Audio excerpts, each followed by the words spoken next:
Hi everybody, I'm Tony Wilson here with my good friend and co-host Adrian Wright, and this is the Supernatural and Beyond. We are currently down the rabbit hole. Down the rabbit hole. From the movie The Matrix. Yes. We're seeing how far it goes and how wide it goes. And so far we've touched on a lot of different aspects. One of the key aspects is that in the beginning, celestial beings were created that exist to this day and are still influencing mankind mainly for the evil. Yep. Mainly for the evil. So when did all of this actually get started? We want to go all the way back to the Tower of Babel or Babel or Babylon. They're all derivatives. And so consequently, what we want to know is that with all of the celestial beings that were created in the beginning, there were those that chose not to follow the teachings and instructions of the creator of heaven and earth. So they consequently rebelled, and as they rebelled, they were kicked out of the heaven of heavens. Yes, as the it's highest called, heaven. The highest heaven. And so they were kind of like dispersed into different areas. There's a place called Sheol, the underworld. We've heard of it. We call it hell, Hades. But there's specific areas underneath the earth where a lot of these entities have been put in chains. I believe they are literal. I haven't been there. I haven't seen them. Yeah. But I believe there's some kind of Literal place and restraining devices that keep these entities in check or in prison. Yeah.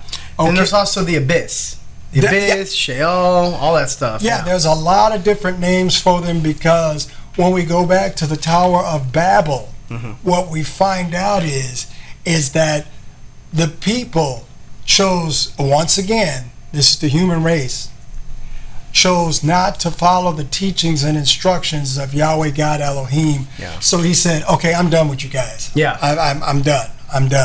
So he took a people unto himself and gave everybody else free will, do what you want. Everybody has free will. Everybody has free will, even the celestial beings, because they could choose. But he took a special group of his own.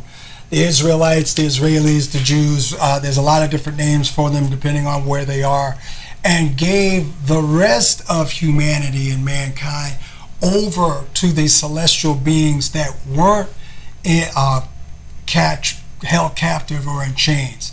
So this is why we get all of the idolatry that we have out in the world. Yeah. All of the different gods and goddesses and demons and evil spirits, and that's another story that we'll go into a little bit later on in this, the evil spirits. It has to do with the giants. Please remind me of it later. I don't want to forget it. We're down the rabbit hole. Down the rabbit hole. Let's just go there. So, as these different entities got control over these different people groups, different prominent families came into existence. Yes. And you've done a little research on that, so I'm just going to put that ball in your court and let you run with it. Well, I think, like, if we go back to the beginning, with the false gods and, like the origin of the demons and all that kind of stuff, it ties into the worship of these fallen gods, and they did sacrifices. Human sacrifices. They did human sacrifices. They sacrificed children. They did all that stuff. That sounds familiar. Yeah. So bringing all that stuff from the past, the Tower of Babel, into the modern day, is these practices still exist. Like from these elite families, as you would say, or these elite groups all over the world, different parts of the world, and it ties into this movement, this modern day movement of exposing these human sacrifices, these elite pedophile rings, and it's a movement like the QAnon movement that's going around, and they're exposing what's happening with these Luciferians, if you will, that's still doing the human sacrifices. So now let me just jump in here. So when we say Luciferian, this is the same Lucifer that fell and said, "I will set my throne above the Most High." Yes. Okay, and the one that tempted Adam and Eve, right? Right. Okay. So these Luciferians, these elite ring of Luciferians, they're actually worshiping Lucifer, and they have these fallen gods and these fallen routines where they currently do these human blood sacrifices, and it's these elite pedophile rings. So they're sacrificing children, they're harvesting their blood, they're drinking the blood, and this all ties back to the fallen gods, the fallen worship, these fallen practices, like who was it in the Mayas and the Aztecs, how they sacrificed children.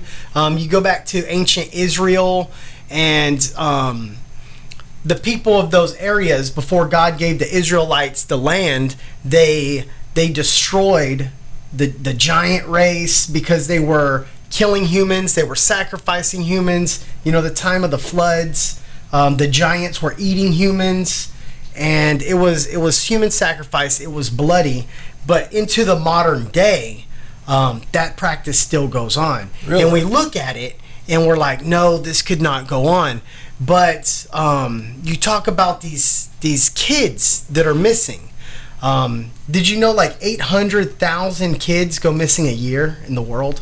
Did not know that. That's almost 1 million children go missing in the world. Where do they go?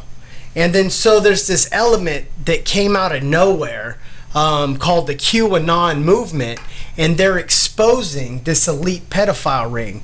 And you say, you know, that's nonsense, that's a conspiracy theory, but is it? And it's like, you look at this evidence that comes forth from this guy that was caught, Epstein, with his island and this Baal temple there, where they have like a temple on that island, and there's leaked videos that show children and human sacrifice and all this stuff going on. And where does this stuff come from? It's that the drinking of the blood that they drank, you know, and they sacrificed these children. So these Luciferians, in order to worship Satan, they are taking these children and they are committing sexual crimes with them, and they are sacrificing them and harvesting the adrenaline released in their blood and drinking the blood. And that's part of the abortion thing too, where they're chopping up the baby parts and they're selling them, and all this kind of stuff gets released, but the media sweeps it under the rug and they don't want people to know about it. So it's a deep, dark rabbit hole, but it's those ancient gods that were brought forth in the front. And when you look at the QAnon movement, you think, well, what does that mean? But if you look at Q, the letter Q in the ancient Hebrew, it's a duality. It's two parts. And like one part is the czar. And what the czar roughly translates to is strange. So it's like a strange movement because it's fighting a strange thing that a lot of people don't believe in. But if you look at history, civilizations were wiped out. The Aztecs and Incas, where did they go? They believed they poisoned their water supply because of the blood sacrifices. Poisoned them. The other part of the Q is the Raz. And what it means is out of mysteries and out of secrets. So like this whole QAnonymous movement is a secret, is a movement that's exposing these strange and satanic pedophiles and pedophile rings, and then it's a mystery and a secret to us all. Well, it's not so much a mystery and a secret now with the internet and with all the various ways of communication. I remember we were talking before we started the podcast that it used to be, you know, Facebook was like the brand new kid on the block. Everybody was excited. Then we got this, that, and the other thing. Now we have Instagram. And I was with the engineer and the cameraman were talking about new platforms that are developing. Yes. that are out there. And I'm going to do a little research and see what they are, and I'll make sure that we get those posted so that we have alternatives. Yes. Because as we know, all of the information that is being fed to us is not necessarily 100% accurate. There may be a slight, shall we say, censorship or bias. We want to lead a particular story a particular way to produce a particular outcome or train of thought. You know, there's no doubt that mankind, without divine intervention, Yahweh, God, Elohim, when I say divine intervention, would have destroyed itself a long time ago. Yes. Because going back, and I'm only going to go back as far as World War II, just for modern history's sake, or I'll even go back as far as World War I. All of these different elite families that had allegiance and loyalties to these different gods and deities, they have always been fighting against each other. Only when World War I came about had it become a global phenomenon. Yes. And then comes World War II shortly thereafter. And now, instead of it being a hot war with actual troops and munitions, now it's more like back it was in the 60s with the Cold War. Yeah. And the cycles just keep repeating themselves. Yeah. And I'll say this again, one of the best programs that I saw to show how these things are going on was Game of Thrones. Okay. You know, for those of you that are offended by nudity and just blatant sexuality, stay away from it. I can't watch it. I'm like, that's okay. You know, it's like, it affects me the same way. However, I did sit through the entire, I think it was 8 seasons. However, if you get away from that, as it got more into it, there were more storylines about how these different powerful elite families were vying for power.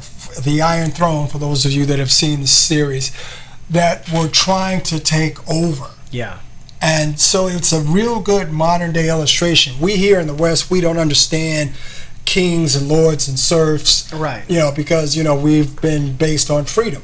So it's like you can rise to your highest level, I can rise to my highest level, and it has nothing to do with anybody else.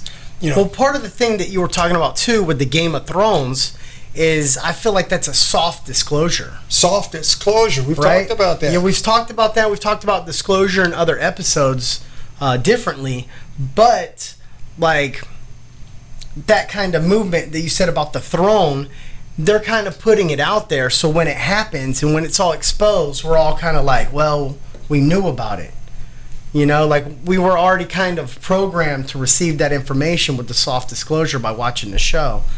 And those elite families and the satanic worship, it goes a lot deeper than just those families, because there's a whole new level of elites that up there, and it ties in so much to other elements. Like it ties into politics, it ties into like celebrities, it ties into movies, and it's like it's the soft disclosure. Like you're seeing it on the movies, you're seeing this stuff happen, you're seeing like certain celebrities kind of move here or move there, and you're seeing other ones that kind of come out and expose this element, and they're being shamed, but it's part of this whole Luciferian, this blood sacrifice, and these elites, as you will, that openly are satanic, and they admit to it, but it's all kind of like a joke because it's disclosure. Right. I saw a YouTube clip of Jim Carrey went on the Jimmy Kimmel show, and he said pretty much what you just said. And Jimmy Kimmel's like, "Oh man, come on, ha ha ha ha ha." Yeah, because they make a joke out of it. Yeah, they made a joke out of it. But Jim Carrey was saying, "Yeah, hey man, you know you're part of the club. You know what's up. You know what's going on." And he just went out and exposed them straight up. Yeah. You know. And again, this is YouTube stuff, so this is no big secret. This is YouTube stuff. All you got to do is look it up. And part of the thing about being a Luciferian is you're supposed to put it out there. Like they're supposed to throw it in the public's face, and they joke about it with each other because they're putting it in the public's face.